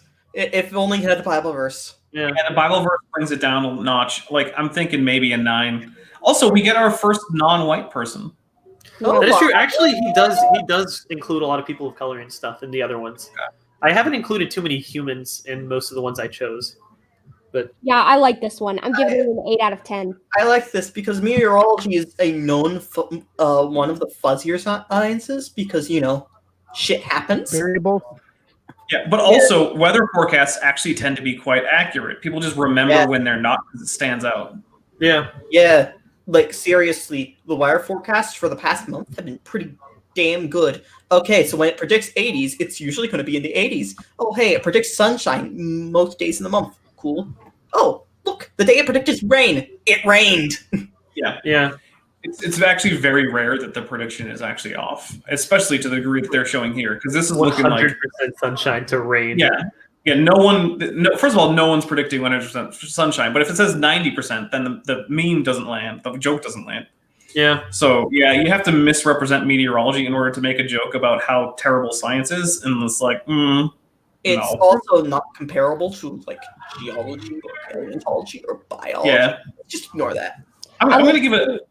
I like too that we've got a speech bubble, but the rest of the conversation is in the below text. Yeah. And the speech bubble is Is yeah, low. it's Like in the phone. it's not even a speech bubble. It's just the phone. Like technically, neither of these guys is saying anything to the other. Is Yeah. Dan playing that? that does make it funnier. Here, you can Or see the is that sun. God? You can see the sun and the 100% of the phone. The speech bubble's unnecessary completely. Mhm. Yeah. So the only thing for me that keeps this from being a 10 is the lack of a Bible verse about how like God can see the future, but humans can't. Because I mean, that would have been easy to put in there, and you don't even have to add like the text. You could just put, just like we had before with Isaiah. What was it, like 45:18? You could just put one of those verses at the bottom here for us to go look up and find. Oh, hey, look, we even got a Bible verse, and that's the one thing that keeps it from being perfect in my eyes, because this is like all the great creationist tropes, like can't trust science and the millions of years ago is nonsense, and we've got Dan Latha twice, and AiG twice, and that'd be a good direction for Dan to go in general, not to put the Bible verse, but just put not to put the verse itself, but just the number. Yeah, put the reference. Look it up. Yeah, because I'll look it up. If it's not in the text, I'll go look it up. I want to know what it says. You could just put the wise men or fools thing. Literally could put that reference on there. Yep. Yeah, there's a lot of Bible verses that would have worked, and that would have pushed it to a 10. But just because that's not there, I'm giving it a 9. All right. Allow me to share after this one what I think would be the perfect. Yeah, of course. All right. So before that, I will just collect everyone's scores. TD, you said an 8, right? Yeah. All right, Erica, BrainBug. As well. 8. Yeah, I'm gonna go with 9 because I think these are supposed to be these are real people that Dan knows. But by how much detail in the faces, I really think so. So yeah, that's a distinct possibility. Yeah, I will also give it an 8, so that brings it to a 42. Now let me do a super fast calculation to see which one is the highest. Just because this one. Yeah, I think it probably is. Yeah, it was. There's a pretty Whedon after Eden or whatever that one was. That came in second by 1 point. Oh, and that was with you. Yeah, and so Finn. And Finn. Yay. All right. Multilingual puns. All right, Erica, what do you got for us? All right. Hold on. Just a sec. All right. This is what I think is the perfect After Eden cartoon. We've got the bottom replacements. We've got the depiction of a hominid. We've got a pop culture reference. We've got Dan Latha on there twice. Answers in Genesis on there 2 times. Not 1, but 2 Bible verses. Oh, wow. And the joke is also repeated in the punchline. And there is no joke. God, I can get being anti-Christmas because of how commercialized it is, but anti-Santa? Like, what even? Also, no, there was memes about they're the whole like war on Christmas thing. There were definitely a couple of memes about that. They're like, they're trying to take Merry Christmas away from us, but also replace Jesus with Santa somehow. I don't get it. No one replaces Jesus with Santa. I've never met a group of people who were Christians and who then celebrated Christmas without any reference to the birth of Jesus, but with references to Santa. Like, the only people who would be doing this are people who aren't Christians in the first place, and why would you expect them to talk a lot about Jesus if they're not even Christians in the first place? Just art, in my opinion. Oh, infinity. Yeah, that one is bizarre to me, and I love it. And yeah, I can see that being a 10 out of 10. That is pretty great. That's a cat man. Yeah. Okay. It took me a while to figure out how it was that you could possibly say that Santa was replacing Jesus, and then I realized, because he thinks that Santa gets too much attention at Christmas time. Yep. That was my favorite. Oh, is this Dan Latha? Oh, Dan Latha? Yep. Wow, millions of years. Okay, go deal with. And then there's the legs. He's waiting for great legs. I love that we've also seen a cartoon of him with 3 fish with legs that still exist, and it's just like, look at the legs, dude. Legs. Self-awareness. His art quality on this one is pretty solid, in my opinion. Oh yeah, I love that. Yeah, I like the art on that one too. You got those great scales. The gills are a little bit weird and kind of low in number, but overall, yeah, that's good. And in fact, that's actually even a Sarcopterygian fish. He's got the right kind of fish there. Yeah. Nice. And the message is short. There's no Bible verse, but yeah, no Bible verse, which takes it down a little bit. But like, I don't know, read a wall of text for this cartoon. Everybody, vote. Like, monkey or whale? What's up? Monkey or whale? I don't understand the question. Monkey. Just answer one. Monkey. I will say monkey. Yeah, monkey, I guess. Majority for monkey. Monkey. Okay, so basically, I'm monkey. I love it. Oh man, I hate how much I like the technology and how little I like the reconstruction. God, I know. It's such a waste. Is literally anatomically impossible. So eat a dick, AIG. Yeah, that one drives me absolutely up a wall. Wait, hold on. Give me the screen share. I've got something I think you guys will enjoy. all right. All right. Hold on. I'm holding. Okay. And Icarus chimes in with a whale. Yes. We've got Thank Georgia you. and Ken in the same cartoon. Oh my goodness. Oh wow. Wait. So what's the joke? That the joke is that throwing trash is the same thing as cussing out AIG. Is that Oh. Georgia? Yeah, that's Yeah, Georgia. that's Georgia. You can tell because of the ridiculous haircut that she has. Yep, and she's got that enormous beehive up top. Yeah. It's like Georgia. You know, the '70s was a while ago now. You can move out of that phase in terms of your hairstyle. It's okay. The sad thing is, this meme is partially true because there are people that go like this, and you're not helping yourselves. There was one yeah, meme I saw that I thought was pretty funny. Let me see if I can find it. And I just thought it was kind of like on the nose about like Smokey Saint. That was just the first thing that came to mind. Oh God. Wait, I just had a horrifying realization. Yeah. If Georgia Purdom updates her hairstyle from the '70s, it's not going to be to like 2020. It's going to be like to the '80s, and she's just going to have giant '80s hair. I would love to see Georgia with giant 80s hair. Yeah, Georgia is lagging along with the Christian sense of humor tends to lag alongside where they are at scientifically speaking, which is why At least 50 years out of date. Team Dodgeball, which is also several years out of date. Well, I do like that movie though. I appreciate it. Fun movie, but yeah, not a current reference. Like No, the it's kids are not not watching current. Dodgeball. Yeah, that's the problem with it is not that it's not a good movie. In the same way that the 70s was not bad for style, it's just not current. Yeah. Look, if Georgia updates to an 80s style, it's going to be an afro. Oh, I wanted to get a bad '80s sweater too. Oh, one can Yes. hope. Also, should I share the whale one too? Yes. Go for Yeah, it. sure, go for it. This is a time for memes. Love it. I loved it. If Dan Letha made a JoJo's meme, or just even had like any JoJo's reference, I would appreciate the hell out of that. That would be a 100 out of 10. Yeah, Dan strikes me as the type that would be like, "What's an anime?" Yep, basically. Hello, fellow kids. Are you doing an anime? I see you like cartoons. Curious. Let's be honest. I think there's a fair chance that Dan would just assume that an anime is something you smoke. Yeah. The kids After these just days one doing the anime. animes. Oh yeah, they're doing animes out underneath the bleachers. It's terrible. I mean, you can with a tablet. And then you actually go under the bleachers, and there's actually kids just watching an anime on their phone. He's at the school like handing out his cartoon booklets and stuff. But Like, someone please read it. I want Dan's reaction when he learns about cat girls. Oh God. Oh boy.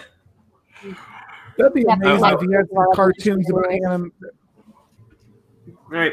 Well, anyways, I think I will be calling it here. I don't want it to run too long. I don't want to rival the Brain Trust too much after a 3-hour stream last night. And then also, Tdlane has to get his dinner. So I need food. And Sustenance. I'm a big fan of this. I think that a fun sequel to this, that I would just love to be a part of, would be to do a make your own AiG meme contest. Oh, I would love to host something of that nature at some point. We could even allow audience members to pitch in. yeah, we could just get the dankest femurs. Oh God, dude, if you wanted to, you could pitch that out to your audience, That's and then kind of we what could I be the was panel, and then they come in, present their meme, and then we can rate judge their them. meme for them. yeah. Yeah, I'm thinking we're just gonna do it. That's Hey, what guys. we're doing. Put some real Remind Dan me- Letha memes in there too, and see if we can't pick. We up could the reach ones out to that- Dan Letha and see if he could guest star on our Oh. panel. Oh my God. That would be amazing. That would be amazing. If we could actually get Dan Latha on, I would love to just dig into his brain and be like, okay, so explain your thought process here, because I have questions. Okay. Yes, all of that. Yes, but I need to go eat before. Okay. All right, See you later, get out of T. here, Ask Dapper Dino a question. Oh, okay. As dinosaurs, according to at this point, practically in Alan Fiducia's world, are all birds at this point because theropods feathers equal bird. Okay. Does that mean that Velociraptor ate birdseed? Ooh. Like before the fall? I guess so. Yes. Yeah, Yes, before the probably. fall, yeah. Velociraptor probably ate birdseed. Yep. Hell Yeah, yeah. he was just throwing out Just a no. Yeah, I mean, Noah's those razor sharp teeth are great for slicing through hard seed kernels. no. You know your bird feeder. Yep. Yeah. Yeah, Adam and Yeah, Eve just had Velociraptor. giant bags of birdseed for all of like the theropod dinosaurs. So you could just throw them out to T-Rex. And he could eat the bag whole. Oh, I love it. Oh right. man. Anyways, Alright, That's a night, coconut, TD. right? Does Oh, anybody yeah, I else? love that one. Huh? T-Rex ate coconuts. It's like, dude, he would all those teeth would just be shed immediately. Yeah. You would just have a toothless T-Rex if it tried to bite through a coconut. That's not how any of this works. Oh, All right. Well, does anybody have anything to plug before we call the live stream? I don't. I would love. I'm trying to get videos out this week, but I've been bedridden the whole time. No. Well, I'm glad that you're feeling well enough to even be on. So That is true. Yeah, This is her first appearance since she was stricken with the plague. I know. Yeah, and even now, I know I don't sound very well because I'm pretty clogged up. So, but Yeah. we'll see. Ideally, I don't know. We'll see. Put a pin well, in. for me, I've got Saturday is my second game review video. I'm reviewing 2 games from Genius Games, Cytosis and Nerd Word Science. Cytosis is a game that sort of gamifies cellular biology. Mhm. So, you're trying to do like protein synthesis and creating hormone receptors and alcohol detoxification. I have a fair few jokes about how heavily alcohol detoxification is incorporated into that game. And Erica, you might be interested to know there's also a reference to the green vervets of St. Kitts Island. Oh my God, I love the St. Kitts vervets. They're actually Yeah. I have measurements from them in my thesis. Nice. Yeah, in case you guys don't know, the St. Kitts is an island. I think it's in the Caribbean, right? Yeah, it's a Caribbean island. Yeah, and basically, some green vervet monkeys escaped from a ship to that island like 300 years ago, and they've been a fairly, they've been doing pretty well for themselves, as monkeys do. They're pretty adaptable. Stabilized. It's actually incredible. It was a very difficult time for me figuring out which subspecies of Chlorocebus it actually was on St. Kitts, because originally it was Chloropithecus aethiops, which includes all 5 modern subspecies of Chloropithecus. So, Okay. or regular species of Chloropithecus. So it was What- a chore. I'm pretty sure they're Chloropithecus sebaeus, though. Okay. Well, the interesting thing is that this particular group of monkeys has developed quite a taste for alcohol on average, and because it's a tourist, spot, they get a fairly significant amount of their categories from stealing cocktails from people's beachside tables, Yeah, hell yeah. and they get very drunk. We love the vervet. So yeah, they're in there because basically I was like, there's a lot of alcohol detox. So it's either a human cell or it's a St. Kitts vervet cell. But also the Nerd Word Science is sort of like a Pictionary or a charades. You have a team, you have to guess a word, and there's clues given and whatnot. So that's going to be Saturday. Tuesday is going to be the next Kent with Bent. I'm hoping that Thursday will be the final update for phase 2 of my speculative evolution project, because then we will be able to go into phase 3.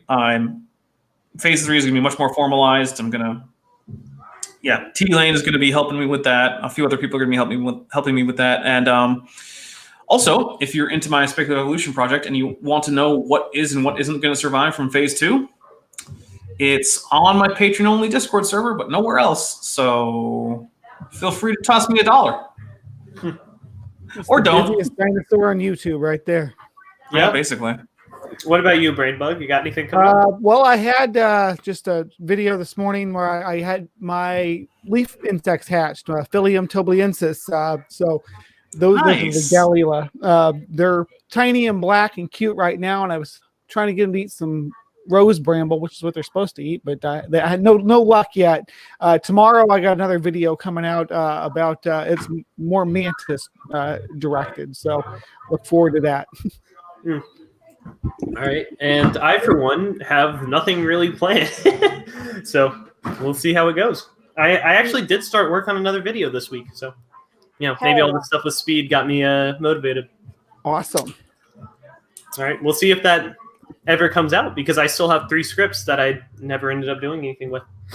All right, so anyways, we will see all of y'all later. Hope everyone has a great night.